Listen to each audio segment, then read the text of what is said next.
आत्मनिर्भर भारत के लिए देश की संस्थाएं जिस तरह से काम कर रही हैं, वो भारत को लगातार सफलता पर सफलता दिलाने का काम कर रही है। इसी कड़ी में बीएसएनएल के भारतीय 4G नेटवर्क डिजाइन और मेड इन इंडिया पर पहली कॉल हुई है। लेकिन इसकी जानकारी किसने दी और क्या भारत सच में आत्मनिर्भर बन गया है? इन सारे सवालों के जवाब हम आपको इस वीडियो में देंगे। नमस्कार, मैं हूं आयुष और आप देख रहे हैं भारत तक। दरअसल इस बात की जानकारी खुद केंद्रीय संचार मंत्री अश्विनी वैष्णव ने दी। अश्विनी वैष्णव ने ट्वीट कर जानकारी देते हुए कहा कि बीएसएनएल के भारतीय 4G नेटवर्क पर पहली कॉल हुई है, यानी पीएम नरेंद्र मोदी का आत्मनिर्भर भारत का विजन आकार ले रहा है और दुनिया में यह ऐलान कर रहा है कि भारत अब आत्मनिर्भर बन चुका है।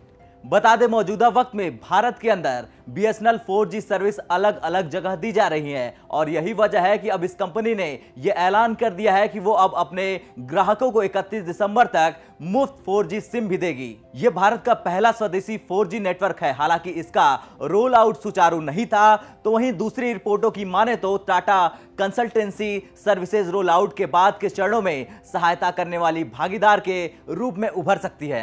बीएसएनएल लंबे वक्त से भारतीय तकनीक की मदद से 4G नेटवर्क पर तेजी से काम कर रही है और इसी साल जनवरी में बीएसएनएल ने आगामी 4G टेंडर में भाग लेने में रुचि रखने वाले भारतीय कंपनियों से अवधारणा के प्रमाण के लिए रुचि की अभिव्यक्ति भी जारी की थी।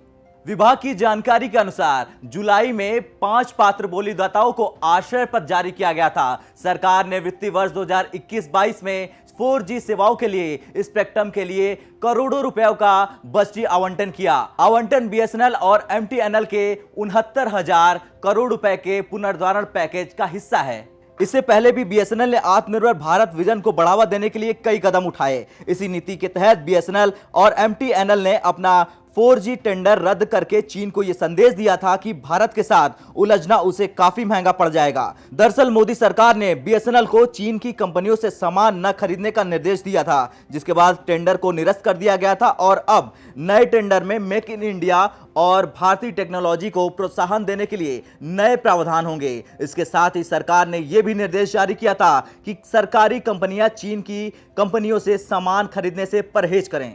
इसके अलावा बीएसएनएल ने 4G नेटवर्क के लिए चीनी कल पुर्जे का इस्तेमाल नहीं करने का निर्णय लिया है। भारत ने इस फैसले के जरिए चीन के ऊपर ऐसा प्रहार किया है कि वो कहीं का नहीं रहेगा, क्योंकि हाल ही में देश के प्रधानमंत्री नरेंद्र मोदी ने आत्मनिर्भर भारत की मुहिम शुरू की है।